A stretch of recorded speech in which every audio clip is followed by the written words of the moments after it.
Well, I was home. I had a little nap. Trying to get through a bunch of the videos here. It's overcast. Turned into a cold day. +3. I guess it was cold all day. I just assumed it would warm up, and it did not.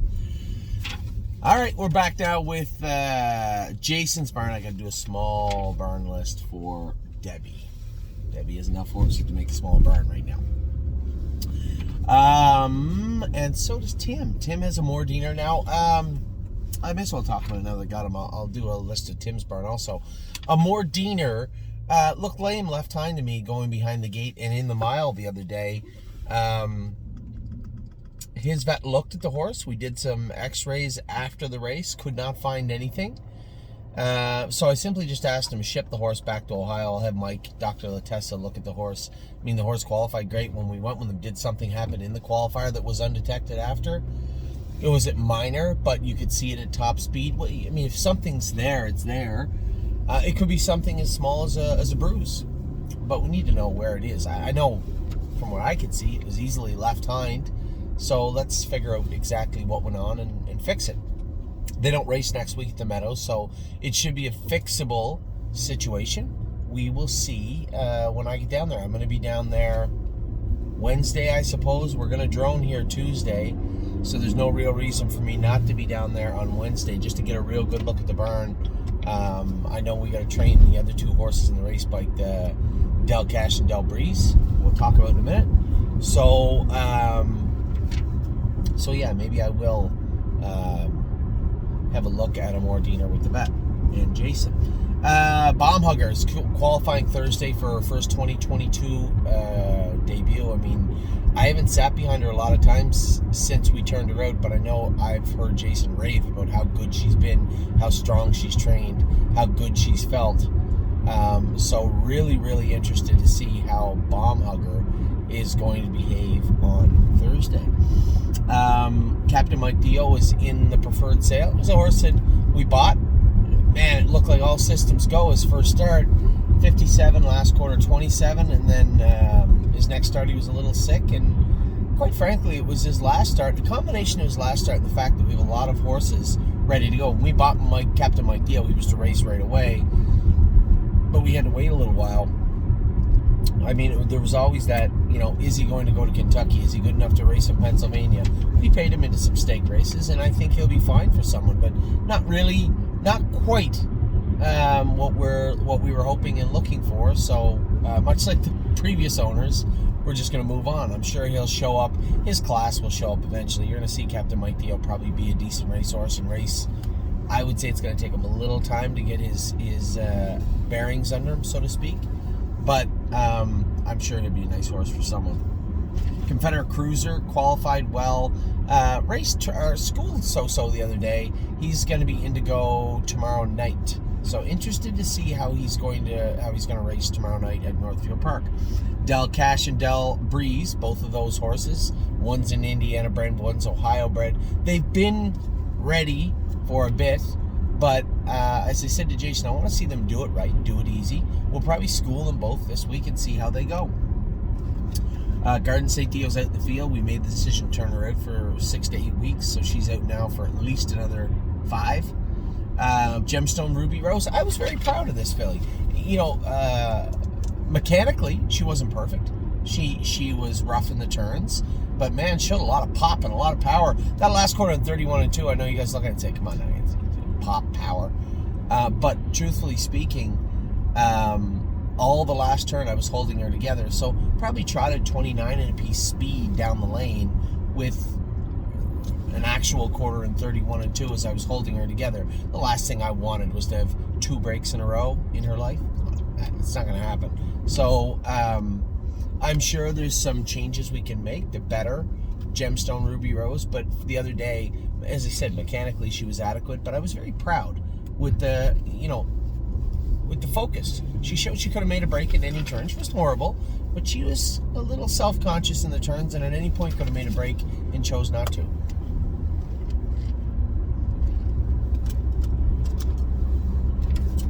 Grace schooled good the other day. She's going to be qualifying Friday at Mohawk. Very happy with her. Kings County, Ohio. LD's Patrick was a winner. A big, a real the whole time with LD's Patrick, we were thinking, buy him, have him race good, at some point flip him, make some money maybe. It never dawned on me that he'd be this good. I said to James and I had to talk about him on the track, and if anybody James knows, because he drove him before when Ben had him. And I think a lot of this was the fact that he was just, the way that they were training him and racing him, maybe it just didn't jive with him. It's just one of those things where a horse didn't, I've said this many times, where a horse just didn't fit into a program. It's not the end of the world. It happens to everybody. The way that we have him right now, he's right. He's perfect. When we got him, remember he was a runaway? Remember the night he ran away with me in 56 on the front end? Runaway. If you watch, I was seesawing him all the way over the half with this heavy, crazy, possessed feel to him, where it was just, I can go fast, so I'm going to go fast for a while, and then that's that. Then it was cover him up. If you covered him up, you could nurse him out, and then he graduated at that point to a place where James drove him, his last start where he beat those aged horses. He get out late, he sprinted to the wire, and he won. You're like, wow, that was impressive. Then he went to New York, he made a couple of breaks, come back to Ontario, qualified him well, schooled him at Northfield Park. He'd done a lot of traveling. And then raced to Miami Valley. And as I said, this is where things, I think, started changing, at least from where I saw LD's Patrick. His first start, we raced him scope with mucus. Trotted 54 and 4, 55 flat, something like that, but scope with mucus. 4 hours away from home. We shipped him 4 hours, raced him sick. Brought him back 4 hours. Bring him down the next week. Before we bring him down, has to shoe him. We have to shoe the horse. I would have opted for the day after the race, but Jason and Ina said, there's a lot going on at that point. Jason had just moved over. There's a lot of moving parts at the stable that we're trying to screw down and tighten up. LD's Patrick had shot 2 days before the race. I can tell behind the gate he's not quite right, but I'm thinking, just because we treat him with antibiotics doesn't mean he's perfectly healthy. He raced a little flat, finished 5th. The only silver lining, which was a very, very tough situation, was that now Royson's Punch got hurt. LD's Patrick was sitting 3rd on the totem pole. The only way he got in that final is because our other horse got hurt. So it was quite bittersweet, the final of the race. But LD's Patrick goes out.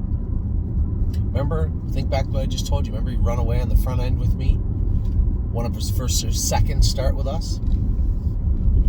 How he's transformed and changed as a horse. I got to the front, 2 fingers. I'm thinking, is he still a little sick? Is he just tired? I had mentioned to you guys that, he's been running the roads crazy the last 2 months. Plus, he'd raced for almost a year, I think. Got to be getting tired. 2 fingers on the front end. Sit, sit, sit, sit, sit. Cut him loose and he's gone. 55 flat. You could never do that with that horse before. He's now starting to understand what his job is, and he likes it. If you watch his ears, just watch his ears in the mile. Come into the half.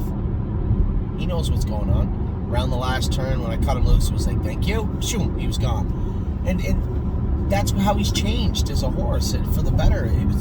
It's really been quite a metamorphosis for LD's Patrick. So now I'm of the belief that, like many of our partners, he is a good horse.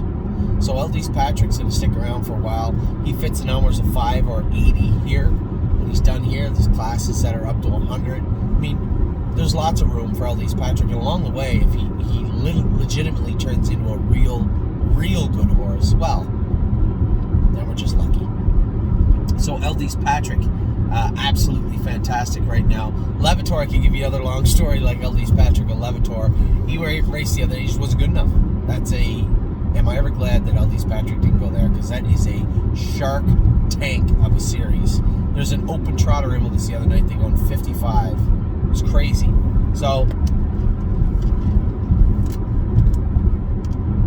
Levitor did what he could do. Finished 6th. Or, as others might call it, last. Finished 6th. We put him in the $50,000 claimer at Yonkers also. Don't know if he can do there.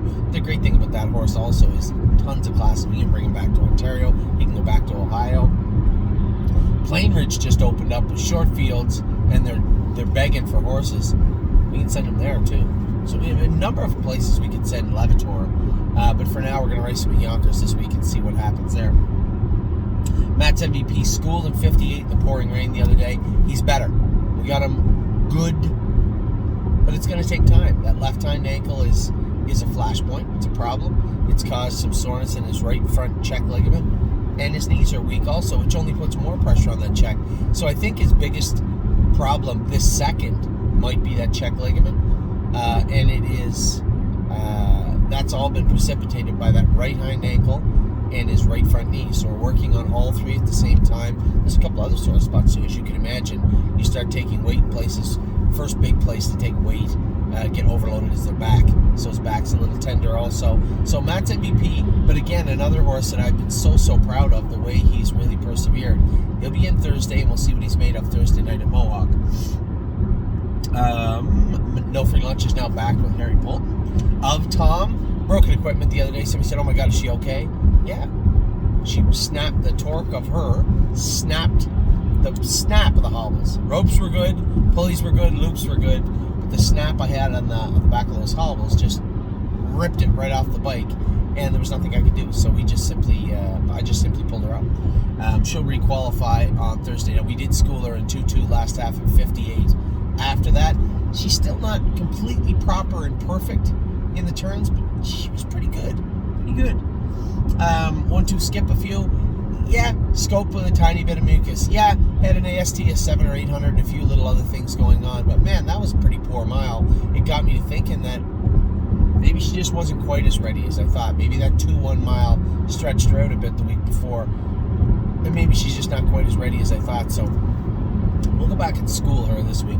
It's going to be no rush to get her in to go. I mean, yeah, we'll see what that series does on Wednesday. I mean, if it's weak, then yeah, we can stuff her in there. But I'm not in a big hurry to get her in there just yet. Procrastinator racing tomorrow night, as I said. I'm a little baffled. He's 9-1 morning line with a 56 and 57 qualifier. I don't know how good the horses are in there, but man, he's good right now. So I'm shocked a bit. We'll see how he races. Purple Aura, I got some news from Jason today. 2-6 last half and 102 off. I have 104, obviously. Was Purple Aura, so she's very close. Almost back to 100%. Royston's Punch, as I said, get injured in his last. Now, we do have some an update for Royston's Punch. I should do a video for our clients with Royston's Punch also. A small tear, which is shocking. He's still quite uncomfortable on it. 20% or less tear left hind. The swelling is dissipating and coming down, so how long will it be for him? I don't know. I'm a little shocked that he was that sore. The veterinarian was actually so surprised that he was that uncomfortable on such a, what you would call a racehorse minor tear in that area, that he x-rayed him. All were negative, so I don't really know. We'll patch him back up and get him back going, but it won't be overnight. It isn't like, oh my God, thank God, we'll get him. No, he's hurt. He's hurt. So we'll see to what extent in the very near future, but for now, the news isn't as horrible as we originally thought. Slim Jimmy, big qualifier the other day, 56-3. He was great. We'll come back with another training trip with him around 59, just to make sure the bed's secure in his mouth. And he's sharp as a tack going into first leg of the Hackett. I don't believe I'm going to go to the Hackett with him or Pete. What I mean is, I personally am not going to go. We got a number of very talented drivers down there, and those horses are kind of push button right now. So I don't think, and I have to be up here. You know, we're going to be racing the Hackett at the same time. Or sorry, we'll be racing the Hackett at the same time as the Iron Maiden series. We have some horses up here that do need a little bit of help. So I'll always go where I should be. And I think in this case, Slim Jimmy and Sweet on Pete, they're really good right now. I don't really think that I'm an added benefit at this point. Maybe I'm wrong, but at the same time, this is a springboard into the rest of the year. We're trying to get everybody started up properly, and I think I'm much more needed in Northfield next week. Stay close. Another reason I'm going to stay and drive him in Northfield Park on Monday. Really like this horse. He's big. Is he going to get around a half? He had asked me a couple of weeks ago, so no way. I think he actually will. So we'll see. We'll stuff him into Levitor's class. We'll park him in there for now and see what happens. But for right now, I like the horse. We'll see how he does. We'll see how he does next week. Stonebridge Simba raced adequate the other night. A little flat, not very Simba-like. A little flat, but he was okay. We'll see how he races next week. A few little changes to make on him. As I said, Sweet on Pete's going to the Hackett. We'll probably have Brett Miller or Chris Page or one of those guys drive the filly and the colt. I'm sure there won't be a problem there. Tioga Sunshine is actually in Deb's Barns. There's 2 in Deb's Barn. Twinbee Habanero will start back jogging Monday morning. Really happy with what I've seen from him. All signs point to him being back on the road to recovery. We'll start jogging him on Monday. Walk on the Moon is now at Tim's Barn. White Tiger out in the field. He'll be out for another 2-3 weeks, and we'll bring him back in. And Yes is getting close. He is getting close. We'll see how Yes trains this week. He's going to be in the race bike this week. A couple of stiff training trips in the race bike. Nice qualifier for him, and then we'll reassess after the qualifier. But he's sharp. Put on the weight we want him to put on, and looks like $1 million. So with that, I will let you all go. I hope you had a great weekend. I'm just about to pull into Mohawk and do a little work on this Saturday night. I'll be back to you guys soon. Take care.